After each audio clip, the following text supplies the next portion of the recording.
Hello, everyone, and welcome back to Coaching Kristy. This is episode 5 with Beluga Whale, that's me, and Kristy Arnett. How you doing, Kristy? I'm doing well. How are you?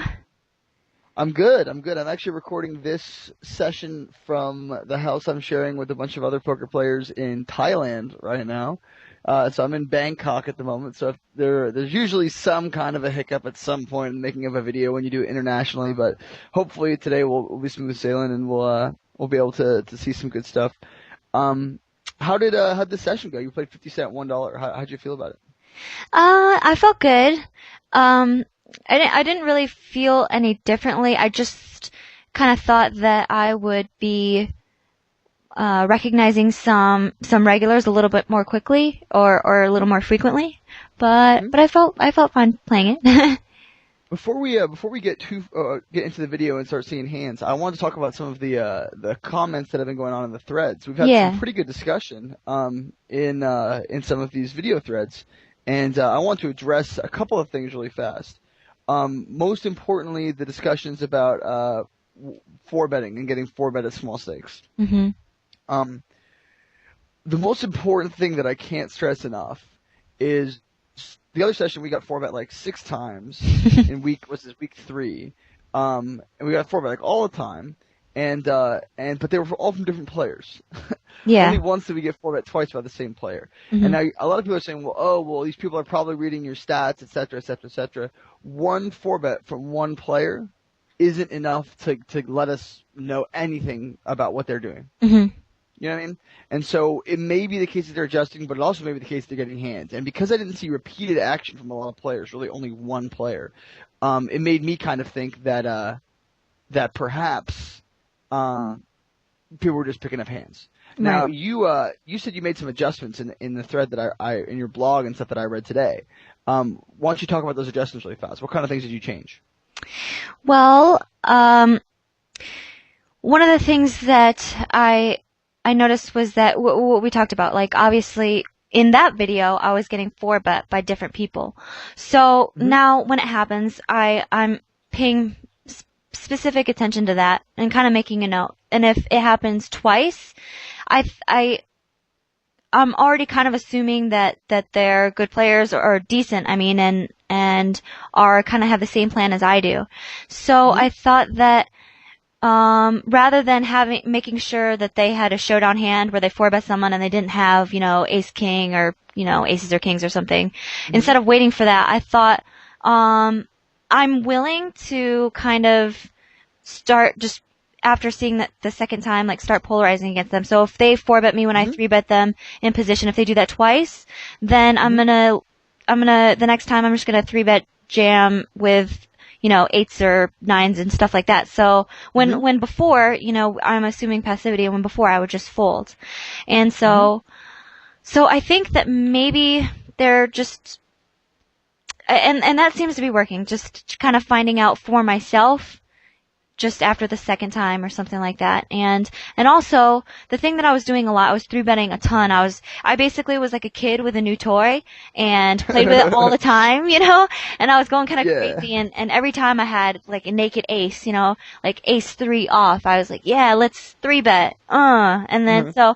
so I'm being a little bit more selective at least with my three betting and I'm not always doing it with, ace rag. I'm just yeah, being a little more selective. I'm not always doing it with king deuce suited stuff like that. So, and that's It's like getting a fast car. When you first get it, it's really fun, and you want to see how fast you can take it. So you keep on going fast and fast, and eventually you start crashing because you're going too fast for yourself. But it yeah, doesn't mean that driving fast isn't good.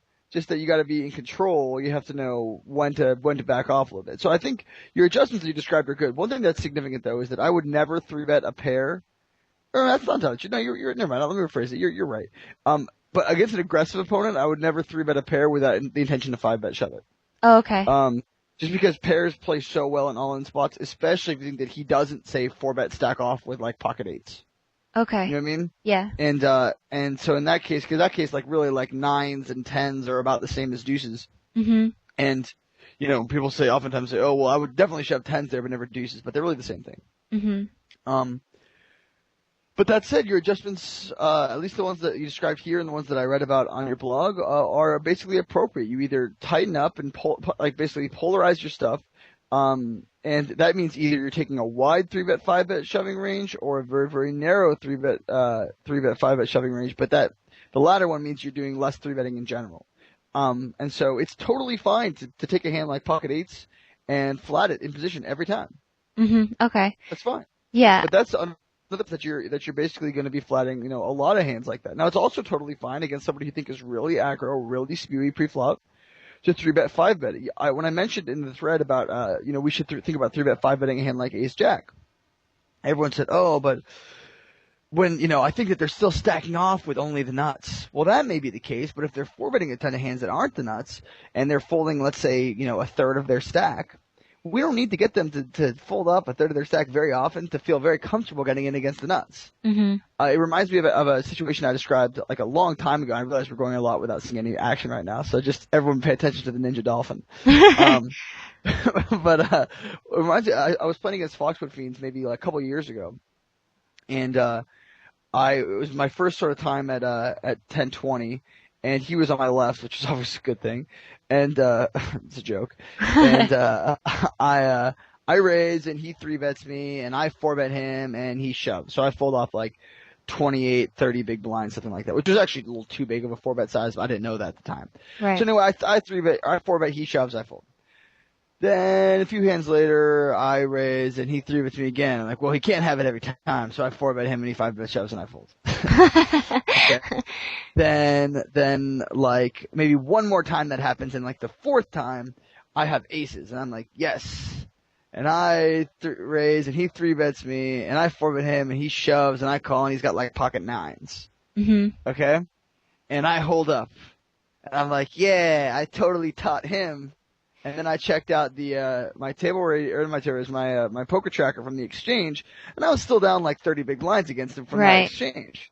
You know what I mean? The fact that I stacked him is like, oh well, good, like that's nice and stuff, or that I doubled up, but he made so much money off of me by playing aggressive that didn't even matter. And since does it suck? Jack things, yeah, it sucks a little bit. It sucks exactly 67% worth or whatever, but like not exactly. Don't take that seriously, but it doesn't suck when you think about all the times where we're playing correctly. When he 4-bets his ace 6 and we 5-bet shove our ace jack, we're doing things right. And we make a lot of money like that. So we have a couple options, and like I said, the really great players know how to do both, and we'll kind of mix them up. And sometimes they'll be really 3-bet, 5-betting, and other times they'll be flatting everything. And a lot of things that depend on history and table dynamics, which are things that maybe we don't need to worry about so much right now. But most importantly, we realize we have a couple different options. I would not stop 3-betting until I saw someone 4-bet me as opposed to call. I would still assume that people will call out of position, although people are getting better, so it may be less the case now than it was before. But I would still expect a large percentage of people, even regulars, to call 3-bets out of position, and that's still a spot where we can take advantage of them by 3-betting a lot. Okay, now that we got that like 3-hour-long introduction out of the way, why don't we go ahead and roll the tape? All right. What can you tell me about the tape so far? Not much. I just started. You can see like the numbers. I've only got like 5 hands on the top left, and actually, I think for some reason, it took me a while to get started on the bottom right because I don't know, maybe I was like nervous or not paying attention, but so with the Jack 10 though, since I was completing the action and somebody just called, that's an okay, just call there for a raise? Yeah, absolutely. You have a short stacked fishy guy. It's going to be really hard to get value with Jack high, by putting any more money in the pot. One interesting thing to talk about here, as we'll let this hand play out for a second, is 3-bet our Jack 10 suited there. We put the other guy in a spot where he's really likely to play like all in or fold pre-flop. You know what I mean? He's what I call the shove threshold, which is somewhere between like 20 and 50 big blinds, where basically if we put in more action he can't call, And the only reason we'd ever 3-bet a hand like that would be if we expected it to relatively often for the other guy to call and then fold on flops, and that would just never happen with his stack size. Mm-hmm. So in that case, you play it perfectly. You're closing the action, so it's definitely a good move. And then the flop was played great too. We can't lead for value. We can't lead as a bluff. We're hoping to check and just sort of see what happens. And then when it just so happens that, we see a bet and then the short stack guy raises, yeah, it's easy fold. And I'm glad you played it that way because a lot of players, see their equity and they feel inclined to hang on to it. Mm-hmm. But it's no good. And so I like the way you played that. So now that we got the 6-4 suited there in position, 100 big blinds deep now, we know this guy's kind of a fish. Right? Mm-hmm. He was sitting 50 big blinds before, but now he's 100 big blinds. And I'd be really surprised if we couldn't play, let's say, our 6-4 suited profitably there in position, 100 big blinds deep against a fish. If he was 50, I think it's a fold. Okay. But he's not 50 anymore. This is sort of how we need to be aware of how our general plan's going to change depending on what happens, at our table. This is maybe not a great spot for us to c-bet on the bottom left table. Okay. Not the worst spot in the world because we do have some overcards, but this is the kind of spot where certain players, especially like some regulars, might have a fold percentage of like 0 there. Mm-hmm. You know what I mean? Yeah. And this is the reason why I have a hard time with stats, is because you might look at someone and say, oh, their fold to c-bet is, 78%. I should c-bet here. Whereas in that particular type of board and like against that type of player, their full percentage might be like 2. Oh yeah, I see. Blind, out of position. Like they can represent a ton of hands. They hit the board a lot. Like it just seems like a spot where maybe we shouldn't rely on either stats or rely on our fold equity too much because we usually don't have very much of it there. Yeah. And that's actually when you start playing against really good thinking players, that's a spot where like it starts to become really big leveling, where it's like, well, if I know that he's never folding, then I'm never c-betting unless I have the nut. So then when I do c-bet, he thinks I've got the nut, so then I should c-bet. It's one of those things that becomes like a big leveling thing. Yeah. But I would just start with in general against a regular type of player that they're not really planning on folding that type of board a lot. And with Queen 9 off there just weren't very many turn cards that give us equity. Mm-hmm. Mm-hmm. And even if they did, like a lot of his hands have so much equity that they're not going to fold the turn. So really, we're looking at in a board like that, we're looking at either going 3 barrels, which is not very good given that we don't pick up very much equity ever, or it's a spot where we just should give up. Okay. And I think we should just give up. Now I want to ask you a question here. Why do you think that's a good board for us to think about going 3 barrels though? Let's say instead of Queen 9 we had like, I don't know, Queen 9 suited with a backdoor flush draw where we might c-bet that. What your question was, why was it a good hand to go 3 barrels? Why is it a good board texture wise? You can pause for a second and we'll talk about this. Because there are a lot of draws, like straighty draws and like straighty draws. That's yeah. Sorry, put a girly twist on that one. There's a lot of hands that he could be calling with that he wants to see a good turn card, and I guess if he just calls the whole way, he can't have like a huge hand. If he had a flop like a cassette or 2 pair or turn to straight, he would probably raise on the flop return. And so if I barrel three times, there are very few hands that can call me. Okay, that's good. You got half of it. It's a 2-part answer, and you got half of it. The half that you got is it's kind of hard for him to have a strong hand there. You know what I mean? Like he may slow play there, but like on the 3 to a straight, 2 to a flush, like those are the kind of boards that people don't usually like to slow play. Mm-hmm. Too many cards are action killers or beating you, and so people just like to raise and try to get the money in there. So in that case, sure, we can be relatively confident that he doesn't have that strong of a hand. But however, we remember that hand strength is obviously absolute or is relative, not absolute. So there's a chance that he could say, oh well, even if he doesn't have a strong hand, he might not be inclined to fold it on the turn. Now here's the most important thing though, is that most of his hands that he calls with there, or a lot of them, have some kind of equity. You know what I mean? a pair and a gut shot, a pair and a straight draw. You know what I mean? Like just a bare flush draw, something like that. Mhm. You know what I'm saying? Yeah. And those are the types of hands that three-barreling is effective against. Right. Three-barreling isn't really effective against people whose ranges are made up of, relatively strong hands. Hands that aren't necessarily like draws, but hands that have, some significant showdown value, some kind of like top pair hand. So let's say there that on that, was it 8, what was the board? Like an 8-7-5 or something like that, or 8-6-4 or something like that? Yes. Yeah. Something like that, basically.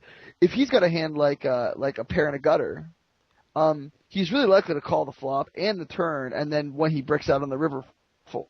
Mhm. So most of the time that we want to be really thinking about making our three-barrel bluffs is when we think that our opponent's got like a piece of the flop, and was drawing to try to like basically draw to some kind of better hand, and the draws brick. So that would be the kind of board that we might think about doing it. Now, I think that with Queen 9 off there with no equity, it's probably not a great time for it, because like we still want to follow our basic rules for two-barreling in general, which is that we don't want to necessarily just like blindly two-barrel on the turn there with no hope of winning. Yeah. But if we had, let's say, the ability to pick up a backdoor flush draw or some kind of backdoor straight outs or something like that, then we might be more inclined to do it. But that was maybe a little bit too bad. But so okay, check fold that next time, or just go all the way with it. Both options are exciting and fun. Why don't we roll the tape though? Okay, why don't you go ahead and roll the tape and see what happens with this ace-10 hand. Looks like we're thinking about squeeze, am I right? Yeah. Good or bad? Well, an under the gun raiser, I mean, obviously if it was like a cutoff raise and a button call, then it'd be a better place to squeeze. But, I thought it was maybe marginal. I'm not sure. Yeah, it's probably fine.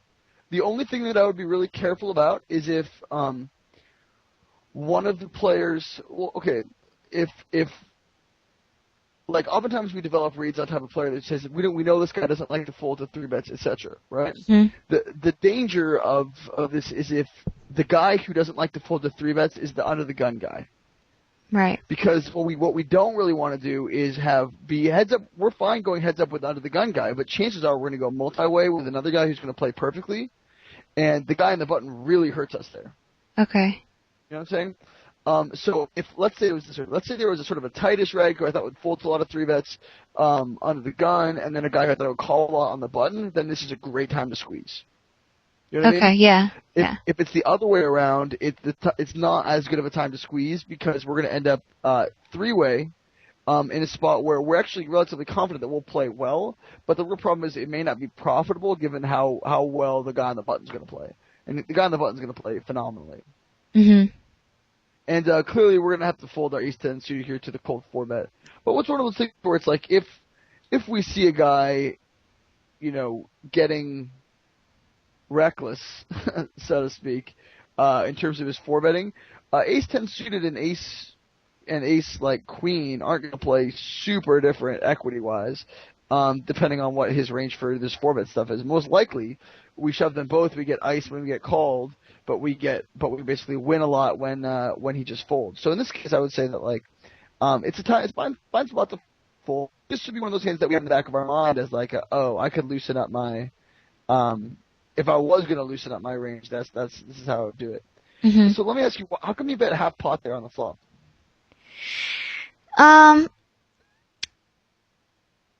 Because I think that actually I think I've just kind of gotten the habit of just betting half pot when I three bet people.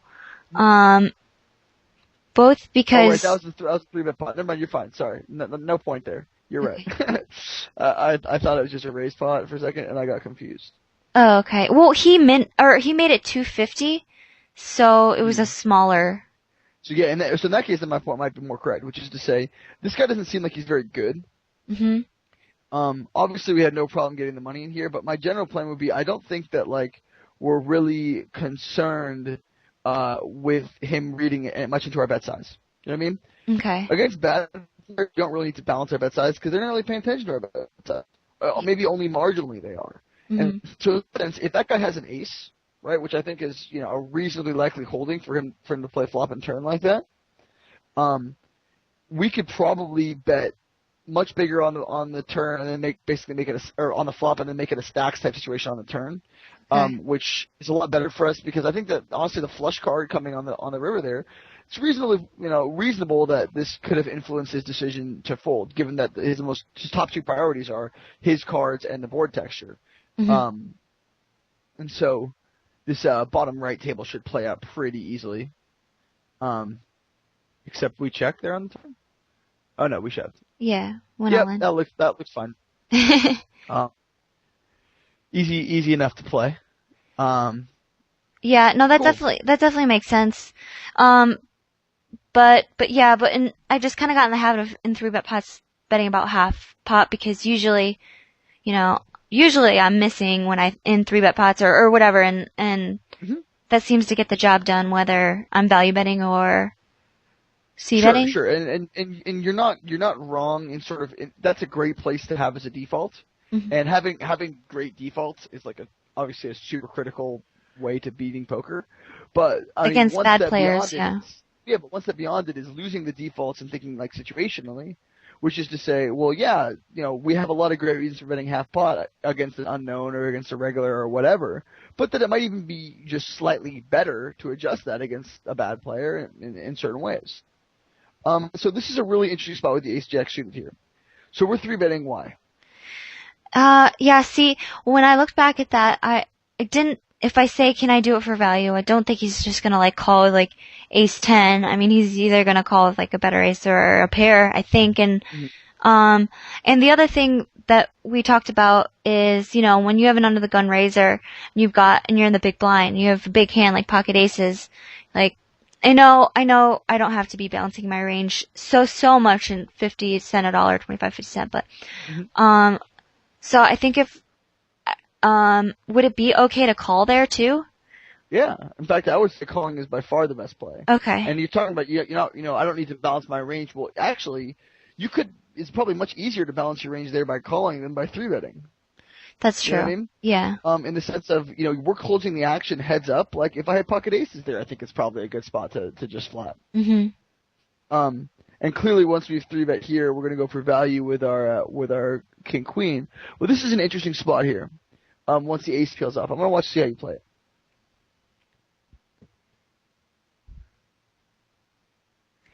I thought I didn't I wasn't sure, but I guess I could have, or I'm not sure, but is that one of those hands where I could have taken the line you're talking about, keeping their heads down, like bet Pause the it for a turn? second because this is really interesting because that was my first inclination when I thought that it was just a flush draw board.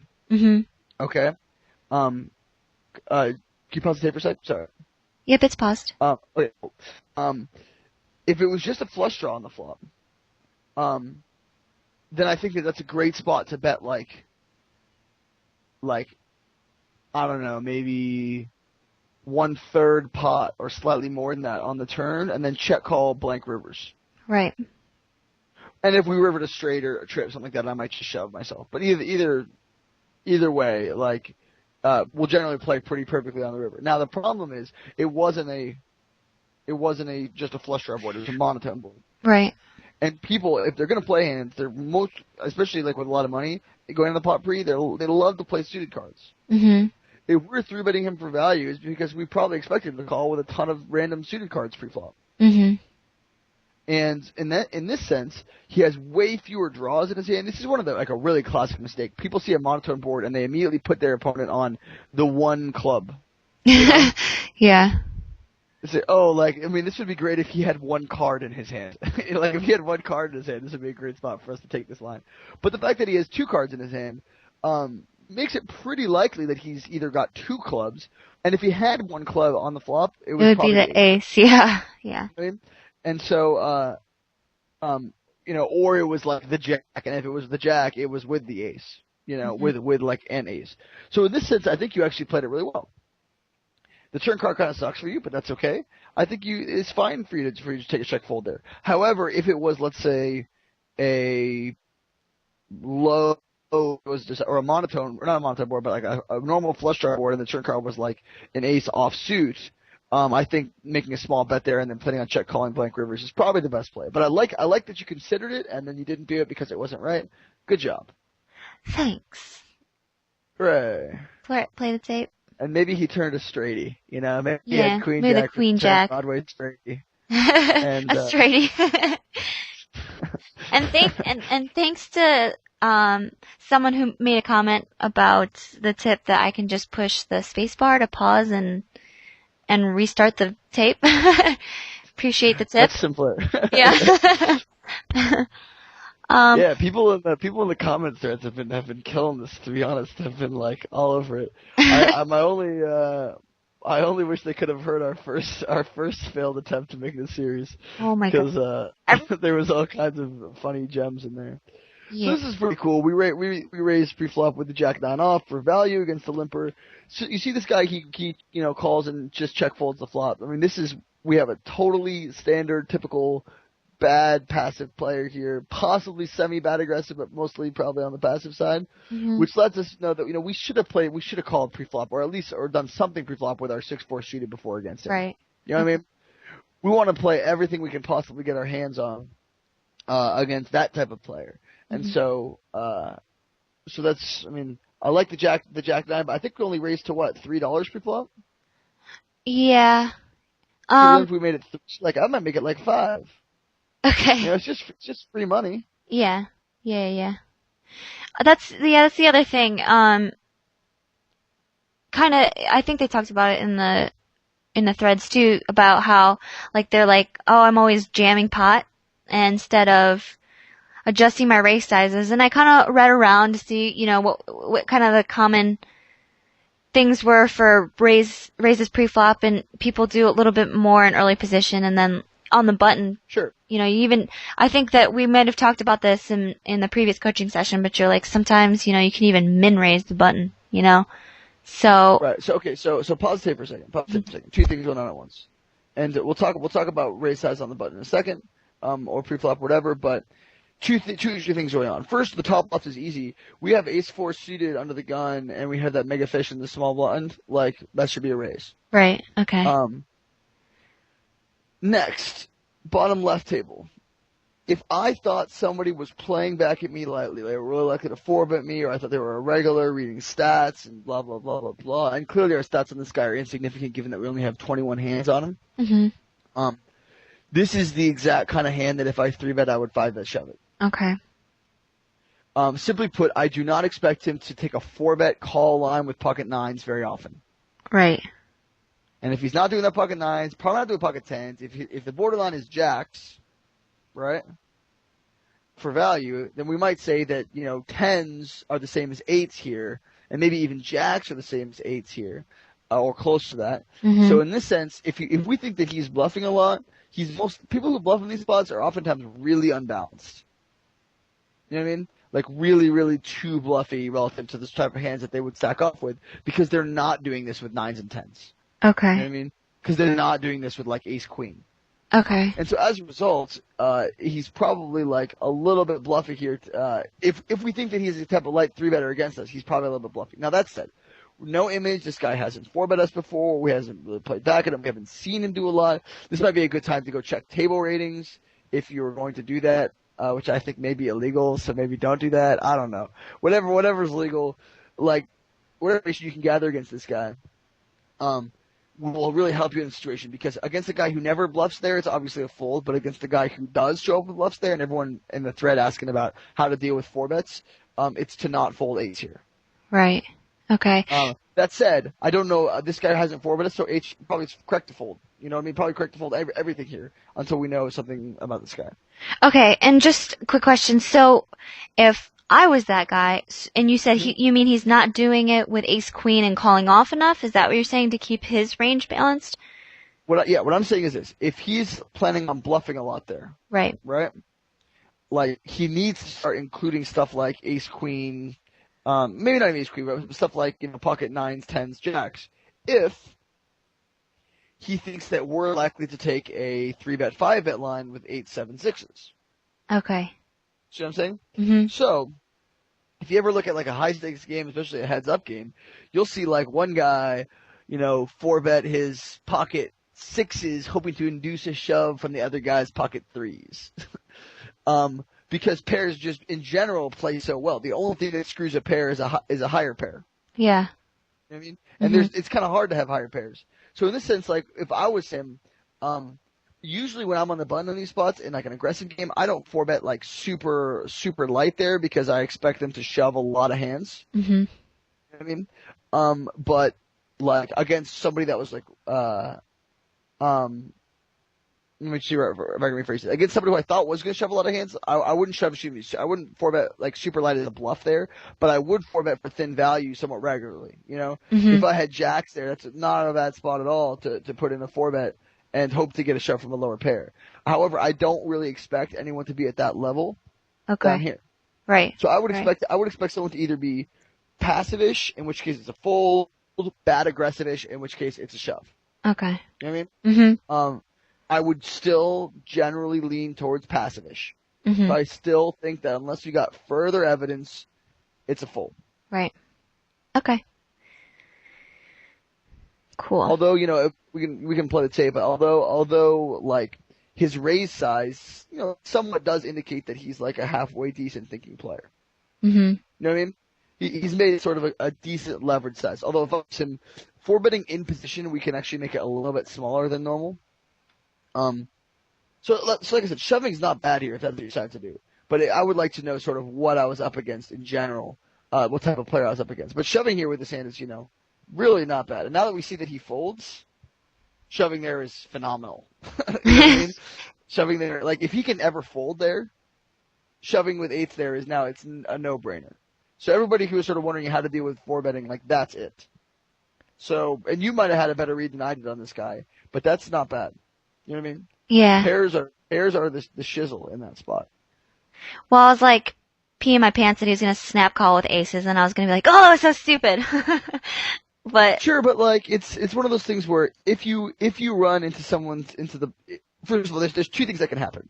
You can either be shoving it against a passive guy, which is a disaster, right? yeah, Because that's like a really really bad spot. I would re-raise there for value. I think. on the flop. Yeah, I think so. Okay. I Um, I wasn't I wasn't sure. Yeah. and now that we got there on the river, I would probably plan on going for a check raise because actually no.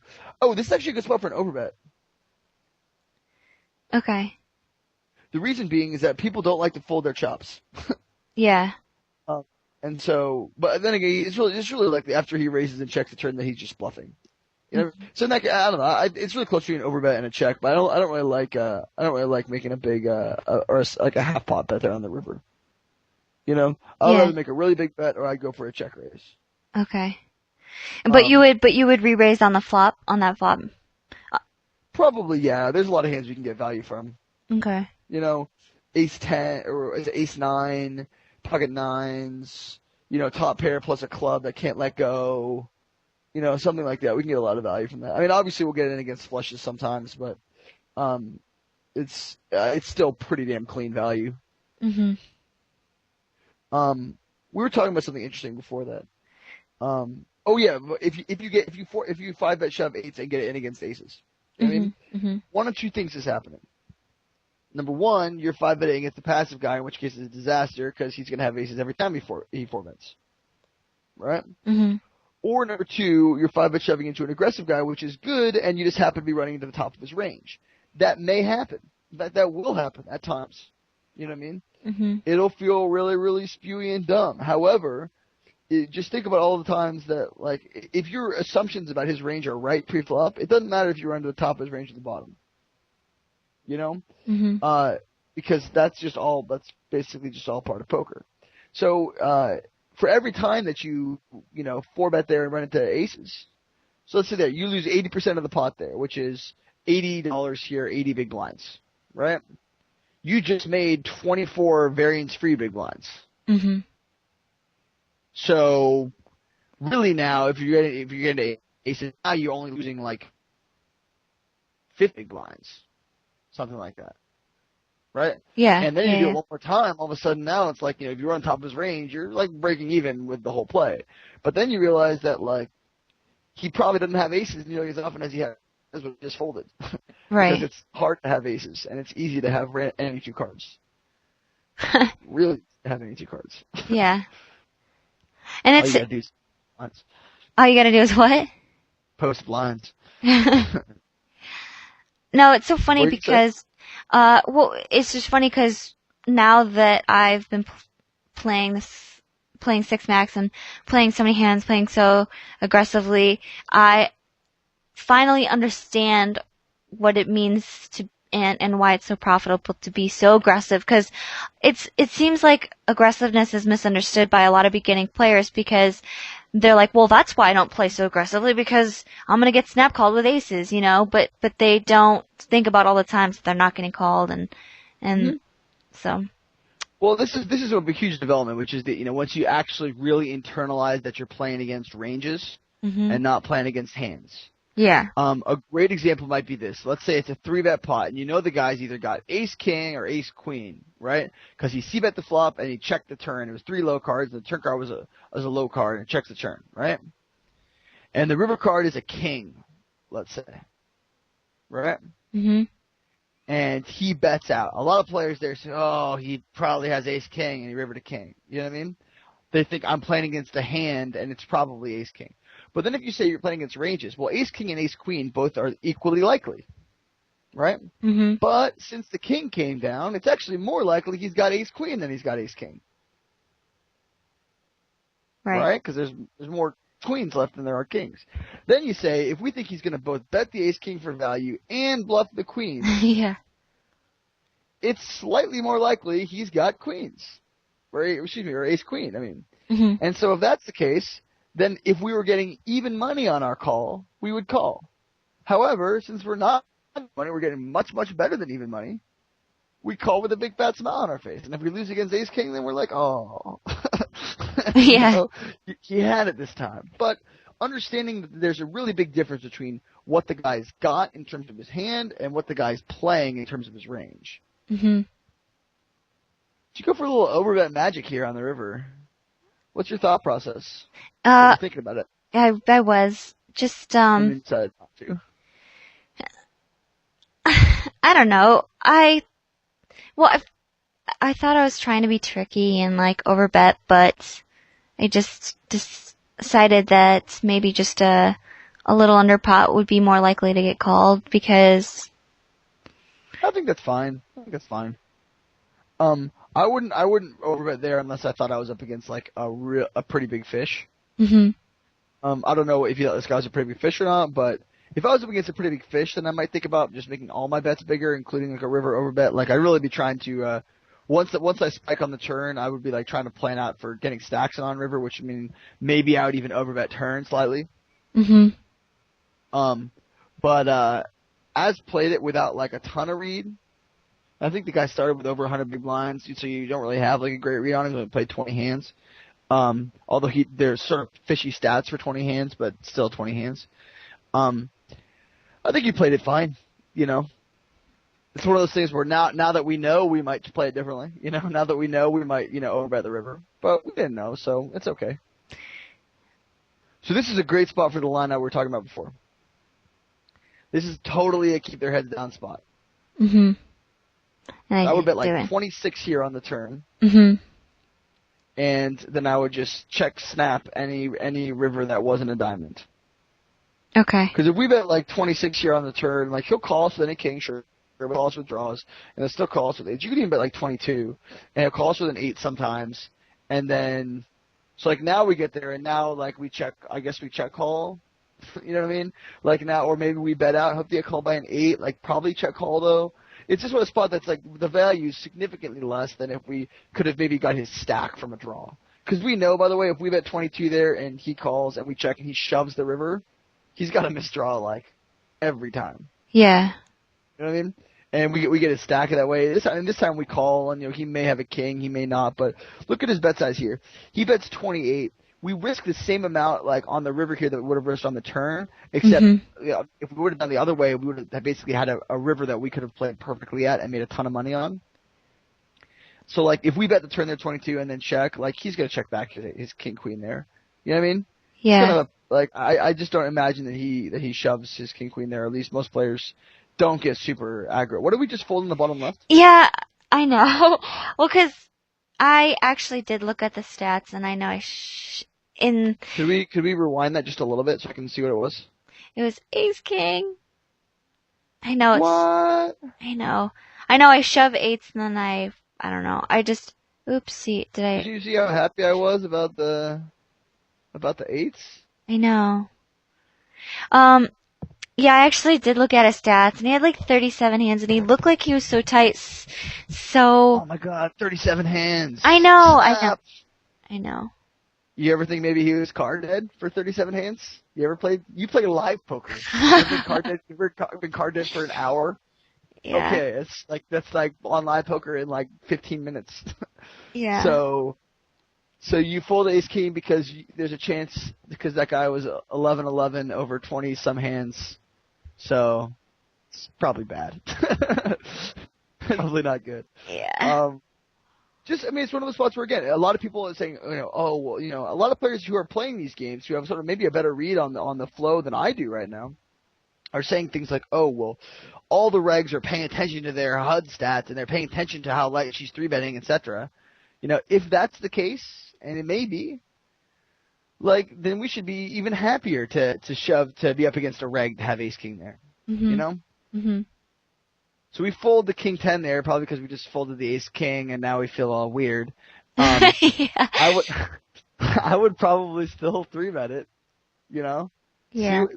put these guys to the test. See if they're going to 4-bet you. If they end up 4-betting you a lot, big deal. We lose, 8.5, 9 big blinds maybe pre-flop.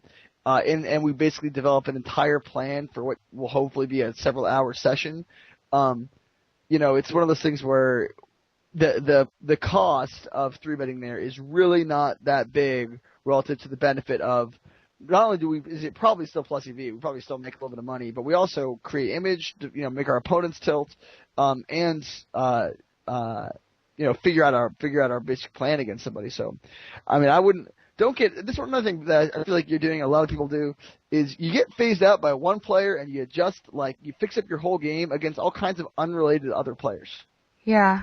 You know, you Yeah. got 4-bet by Shromi or whatever, and then all of a sudden you play differently against somebody else. Yeah. Like what the heck? Ollie Power 21 is not teaming up with Shromi. They're separate people who have no idea what's going on. Or Yeah. at least no idea. Like they can't see your cards. They don't know that you just folded ace king. So I would just be really careful about. It's really important to adjust to an individual and to a table, but don't adjust to like the entire table based off one individual. Mhm. Shromi does not run this table. You run this table because you're the only one who can see your own cards. Yeah. So if I thought this guy was this, okay, so now this is pretty clearly a fold. But if I thought this guy on our left, this sea ghost guy or whatever, if he was really likely to be a light 3-better, which by the way, pause the tape for a second. Oh. We already see something right there. We saw that guy 3-bet on our left and then snap fold to, oh, you're putting in your notes? How awesome. I think. Because if you are, that's really great because we basically see we didn't even need to risk any more money to figure out that guy was a light 3-better. You know what I mean? Yeah. We were able to just watch the hand play out and see this in the sense of, good, you put that down. Because he snap folds, he really didn't have a choice, you know what I mean? He's probably not folding some kind of big hand, which means now, let me ask you this, what do we do with our pocket deuces then? If he 3-bets us, cut off first button. Then 4-bet. Yeah, get it in. 4-bet, get it in? Like, Yeah. if he shoves? If I 4-bet there, I'm not folding to a shove. Yeah. Can't price it in. If we're going to assume that deuces are the same thing as maybe jacks, or at least tens, then we should 4-bet get it in. Okay. And by the way, we're not really excited when he shoves.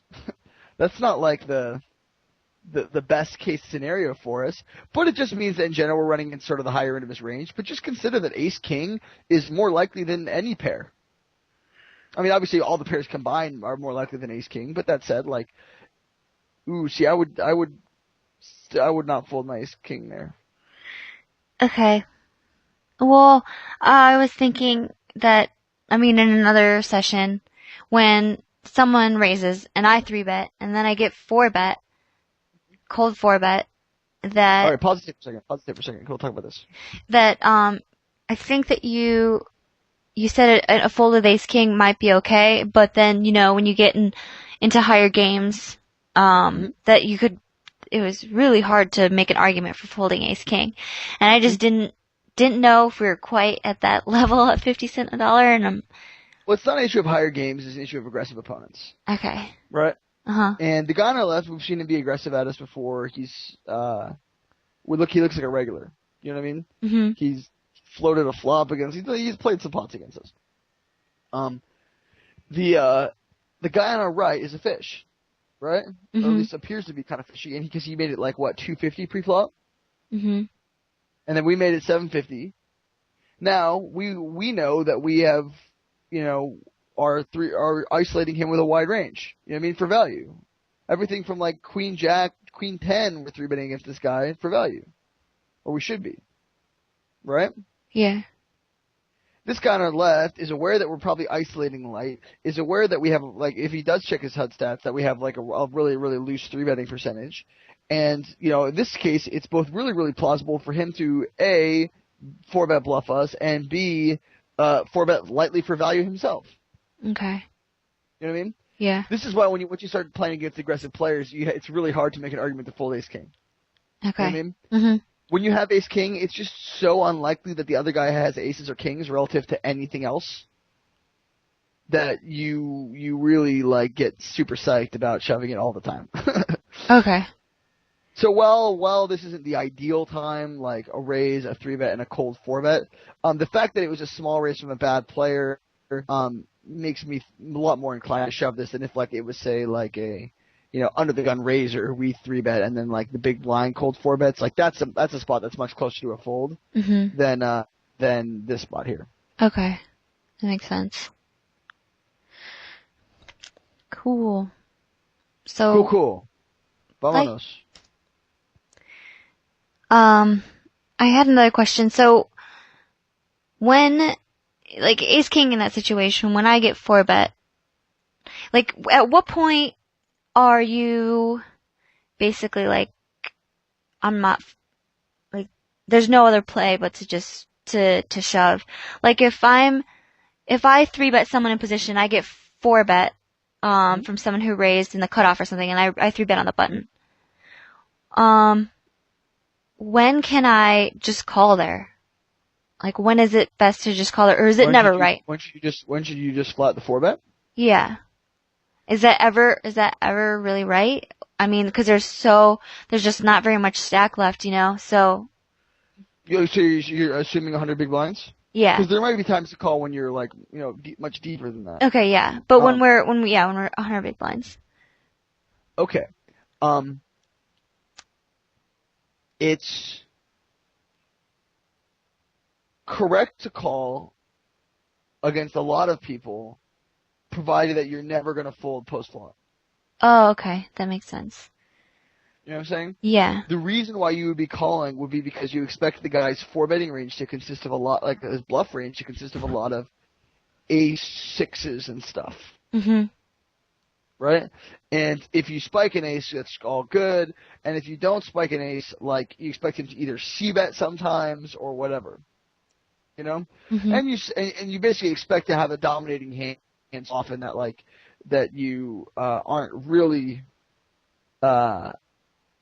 concerned about seeing a flop, because if you lose, you lose. Right? Right. Now, it's not good to flat if somebody it doesn't c-bet against you. You know what I mean? Or plays relatively close to perfectly post-flop. Okay. Right?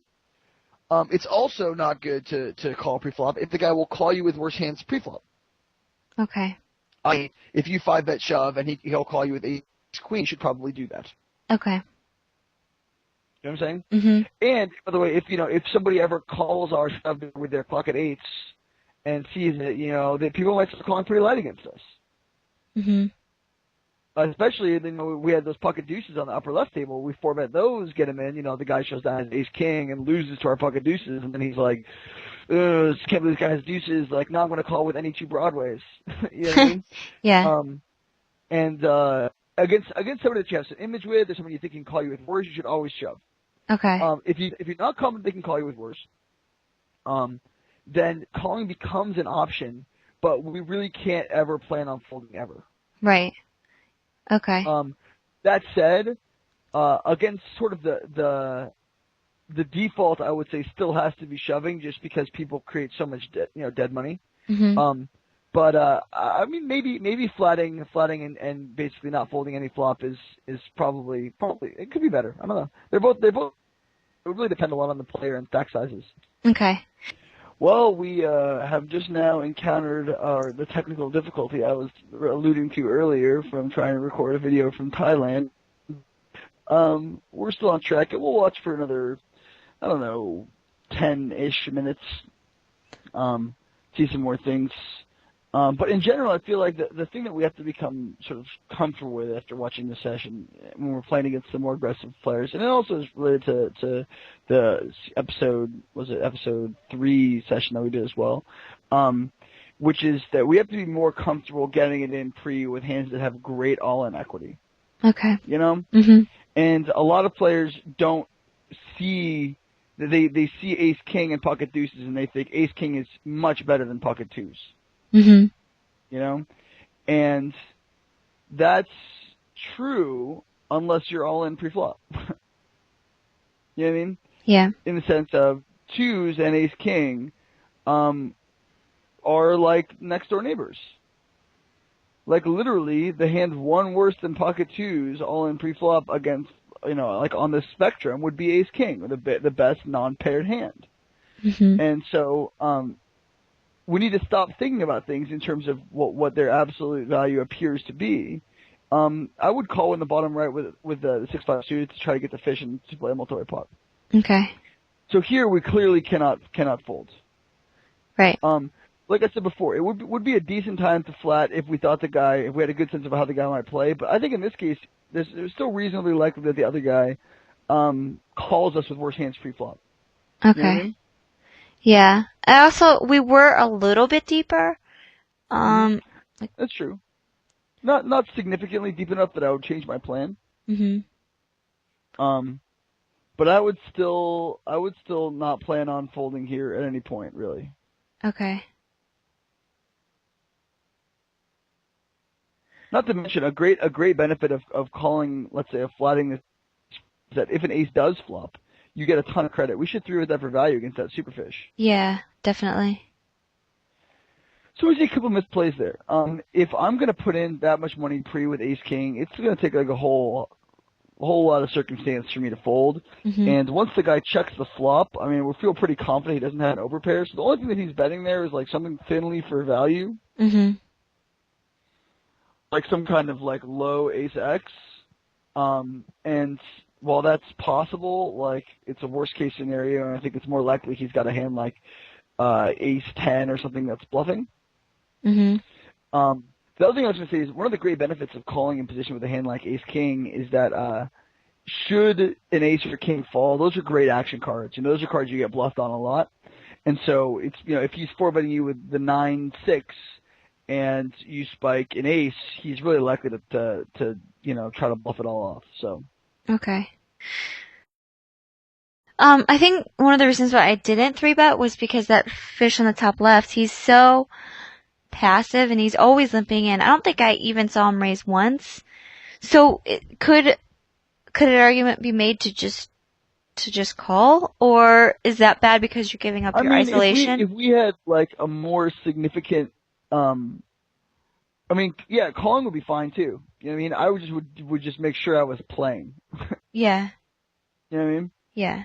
I don't really mind your bet size there with 13. I think that's actually pretty decent. I think he calls with a lot of like random pocket sevens. I'm so sorry. I don't know. It's Dallas Dog. It's Dallas. There must be a stranger near the door because she's Dallas! So, I I'm hope so I sorry. hope this gets into the video.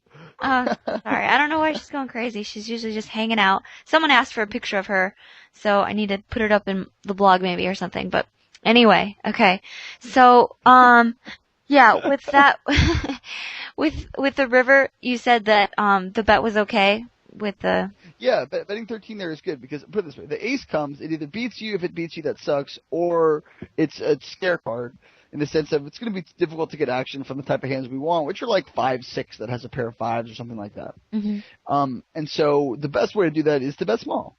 Bet big on the turn, bet small on the river. Looks good. okay. One thing that's actually interesting is anytime that you, ooh, this is kind of good. I've never talked about this before. Anytime that you change your bet size from like big to little or little to big, hmm like you bet small on the turn and then bomb the river, or you bet small on the or bomb the turn and then bet small on the river, it confuses people. You know hmm what I mean? It's kind of jarring in the sense that it doesn't really make sense. If we had a big hand, why don't we bet big all the time? Or if we were bluffing, like why don't we bet small all the time? Like what caused there to suddenly change to bomb, one street and then change it up significantly on the other? Um, and it's a great way to get value. So in that sense, I think that betting huge on the turn there, we spike the queen and then small on the river is good. I think we could call it all the time. So that's Okay. good. Okay. Same token is, if I had like an ace and was bluffing there, I would probably bet small on the turn and huge on the river. hmm You know, Yeah. it's a good way to get value. Cool. Well, why don't we watch a couple more orbits and then we'll bid everyone adieu. Now that I've given my latest theory, chat. um. See, that's a good spot where with A7 there, like it's good to show some restraint sometime. hmm You know, if we're three betting him, we have when we're three betting A7 against that guy, who's not going to call us out of position, I don't think. Right? Right. Um, the ace 7 there is now lumped into a category of hands that includes everything down to 7 deuce offsuit. Okay. There are way more of those than there are hands we want to sack off with. hmm And so here's a spot where I would, also be inclined to 4-bet call. If I thought the guy was, we already know this guy's a light 3-better, so I would be inclined to 4-bet call with my ace jack here. I think it's a different person because he doesn't Oh, did have. someone else sit down? Yeah. But I If it was the think. same person that we saw before, then yeah, because we put a note on the other guy too. So Yeah. in this case, I think maybe we could 4-bet, but we might 4-bet fold against this guy. Okay. Because when I was doing that, I was thinking the same thing, and when I 4-bet, and all of a sudden I looked, and the note wasn't there, and I was like, oh crap, it's not the same guy. But then he ended up folding, so it was No, okay. I think it's fine there. But the only difference is, what our equity looks like when the guy decides to shove. And I think that maybe against the guy that we know is a light 3-better, our equity looks a little bit better than a guy that we don't really have a great read on. Mhm. You know? Clearly it's one of those middling zones where we can either be aggressive or we can be not aggressive, and it's almost always better to just be aggressive. Okay. And like against this guy who we know is not very good, I would 3-bet the eights for value. Okay. But we haven't really been hammering this Ollie power guy too much, and I think we probably should. Mhm. And then obviously we fold on the flop. That's fine. I mean, it's what you're doing is fine. It's sort of what I would expect, which is like you're slowly getting accustomed to the whole idea of being aggressive pre-flop. Mhm. But it's not supernatural Yeah. of like the base fear of like, oh, I don't want to get it in against the nuts. Right. Yeah. When everyone Exactly. stops playing the nuts, I mean, it's a good thing. You cover a ton of tournaments. You just got back from Mohegan Sun and you're doing the Yeah. Go um, Vanessa. Woo. yeah, way to go, Vanessa, by the way, obviously. But my point is this. At the end of a tournament, when Mhm. everyone's short stacked, the idea of running into the nuts changes somewhat dramatically. Mhm. If you get pocket jacks, you're not really that concerned about running into pocket aces because it's a tournament and there's not that much time left. I mean, like in the later stages. Mhm. Because people are getting it all in with all kinds of stuff. And if it just so happens you run to the top of the person's range, well, that sucks. But that's just what it is. You know? So what I would say is if you get ace king and you're taking some action, if the guy's got aces, he's got aces. And that's probably one of the worst feelings in poker is just getting it in with no equity pre. But it is what it is. Right? These things happen. Mm-hmm. Doesn't mean it's a bad play. Just the same as like getting jacks in a tournament against aces doesn't mean it's a bad play there either. Really, it's once people start getting aggressive pre-flop, a lot of players get intimidated by this. Think it's a bad thing. It's not a bad thing. People are putting money in the pot pre-flop with bad hands. That's good. You know what I mean? The more money someone puts in with a weak hand, the better it is for us. So I don't think we can 4-bet for value there very easily. So I think we can call.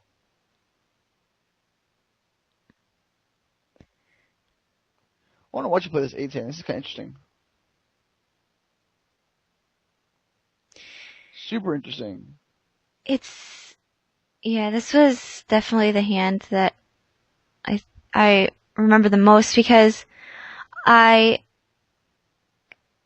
the hand, pre-flop and on the flop and on the turn, I really had no idea what I was supposed to be doing. Mm-hmm.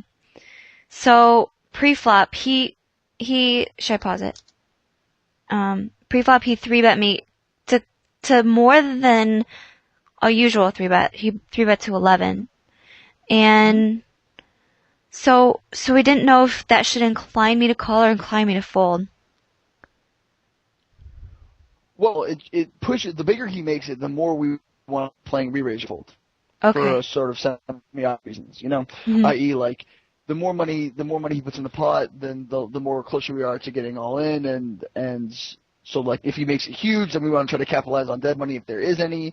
If he makes it small, we want to call because we got great odds. If he makes it kind of in the middle, that's where we sort of are stuck. Mm-hmm. So in this case, he doesn't make it so big. He makes it 11. He doesn't make it so big that I would be, like, super worried about him having, you know, or about, like, you know, getting all in pre. I think calling is fine. The only street that I think is really in question is the flop. Okay. Well, the turn also, but the flop. Okay. Basically, it's really difficult to do with no image, but against some players, it's actually probably best to raise the flop and with it, like an intention that differs depending on the opponent. Like some players, I would raise call there. Okay. Others, I think raise, like a very small raise folding is good. Okay. But in general, once the person c-bets, the pot is so big. Now somebody might say, isn't this for protection? Well, I would call it either thin value. I would call it thin value with the intention of getting him to fold out his equity. So in that sense, it is semi-protection, and it's also thin value. So against some players, I would raise there and call it up and basically be crushing ace king. You know, someone shoves it off thinking that we're bluffing a lot. Mm-hmm. Against other players, I might raise it small and fold to a shove, thinking that the person would either call with their ace king or fold. You know what I mean? Yeah. So in this case, if they're shoving all kinds of things that are better than me. And even if they have a draw, their draw is probably better than me as well. Like raising the flop there is a sort of an underused option. I think it's actually pretty decent. Mm-hmm. But the way we played it though, calling isn't terrible either. I think actually like you play it pretty well. It's like you take one of the lines that I think is pretty good to take, which is call and see what he does on the turn. And believe me, when he bets that turn, it's certainly possible he's got a big draw with some kind of like monster equity against us. But usually he's not expecting us to fold very often on that turn. Mm-hmm. I mean, that's a turn card that usually smashes our range in general, provides us with more equity, and it's usually a bad idea to bluff when you don't expect someone's going to fold. Yeah. So, I mean, obviously we're dealing with a lot of unknowns there because we don't really know the guy, but the two ways I would play it would be either, in this case, would be to either raise and either make a choice between raise call or raise fold on the flop, or I would play it the way you did. So that's good. Okay. Okay. And I think that actually should just about take us to the end of the video. Am I right? Is that yeah. Time? So cool. This has been a good interesting session, sort of a development on our discussion from episode 3. And hopefully this will continue to spark some good discussion. How do you feel about the session? It's good because looking back on it, I can kind of see where I'm starting to do things right and learn kind of definitely the next step where I have to figure out how to play against a little bit better players and play more aggressively pre-flop. But it's funny because just like you said, I'm starting to get used to it, but then I'm like, oh, well, maybe not this time. But I can't tell you why I wouldn't want to do it this time rather than the other Mm-hmm. time, so it just takes practice. Good. It takes practice. It takes thought. The fact that you're writing about this experience is really, really good. And I've said this a million times to anyone trying to learn poker. Writing is probably the single most effective method to making yourself learn. Hmm. Um, way more effective than talking. Way more effective than anything. Which is why forums are such an at least good forums are an effective way to help you learn. So everybody should check out Kristy's blog. She's doing a great job of writing about this experience. And hopefully we'll see you guys in the forums. So, for deucescrack.com, it's been Andrew Beluga Whale Simon and the wonderful Kristy Arnett. Good luck, everyone, and we'll see you next week. See ya.